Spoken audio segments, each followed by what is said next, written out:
Exercice numéro 2.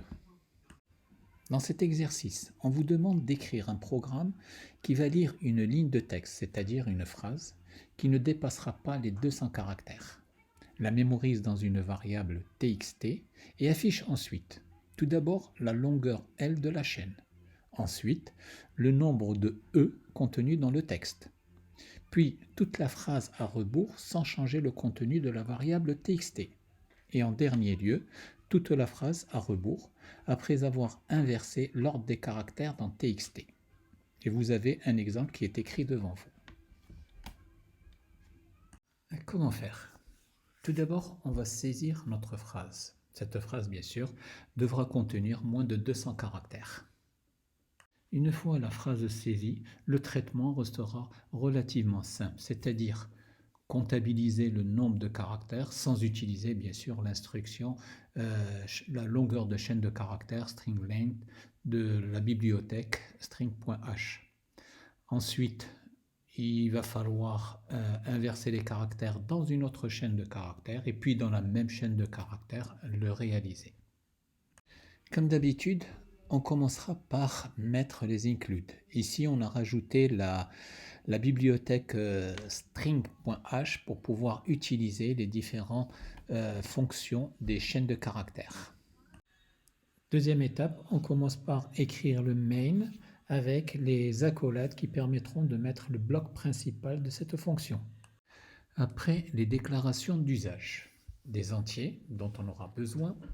Ensuite, les chaînes de caractères. Ici, on n'en aura besoin que d'une seule chaîne de caractères, txt, dimensionnée à 200, puisqu'on ne doit pas dépasser les 200 caractères.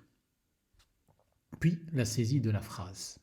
Comme on a vu plus haut, dans l'exercice numéro 1, comment saisir une phrase de façon simple en maîtrisant tous les caractères. Et vous l'avez aussi dans les trucs et astuces pour pouvoir le réaliser.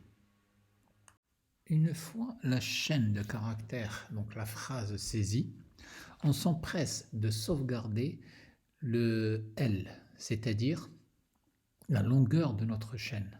Et cette longueur est tout simplement le dernier indice qu'on aurait utilisé, donc I. On affiche cette longueur et on s'empresse d'affecter anti/0, c'est-à-dire la fin de chaîne de caractères, à notre chaîne de caractères txt. On détermine ensuite le nombre de E, de caractères petit e, qu'on a dans la phrase. Pour cela, on va balayer toute notre phrase pour i allant de 0 jusqu'à n étant bien sûr le nombre de caractères qu'on aurait trouvé. Et avec le test, on va vérifier caractère par caractère s'il est égal à E. S'il est égal à E, on va tout simplement incrémenter un compteur qu'on aura initialisé auparavant à 0. Donc à chaque fois qu'on trouvera un E sera incrémenté et ainsi de suite. Il ne reste plus qu'à afficher le nombre de E trouvés avec l'instruction printf.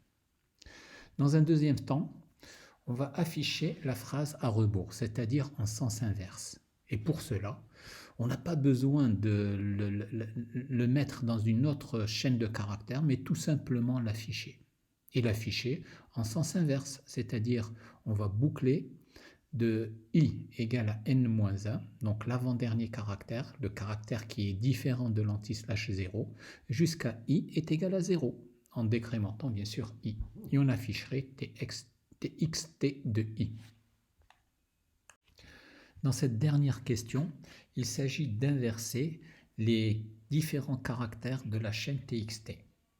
C'est-à-dire, pour le premier élément de notre chaîne, on va le changer avec le dernier caractère de notre chaîne. Le dernier caractère étant bien sûr le caractère différent de l'anti/0, fin de chaîne de caractères. Et le dernier caractère par le premier caractère. Le deuxième par l'avant-dernier et l'avant-dernier par le deuxième, et ainsi de suite.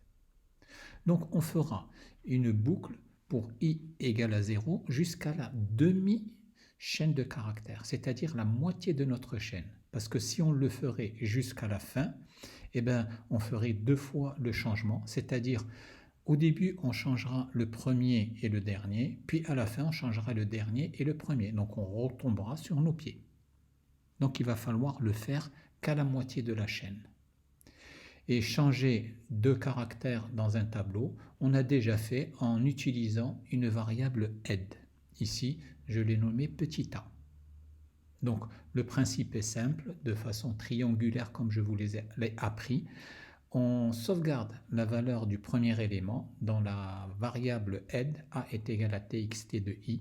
Ensuite, on écrase txt de i par la variable txt de l-i. Et enfin, on affecte petit a à txt de l-i. Il ne nous reste plus qu'à afficher la chaîne de caractères txt qui est totalement inversée.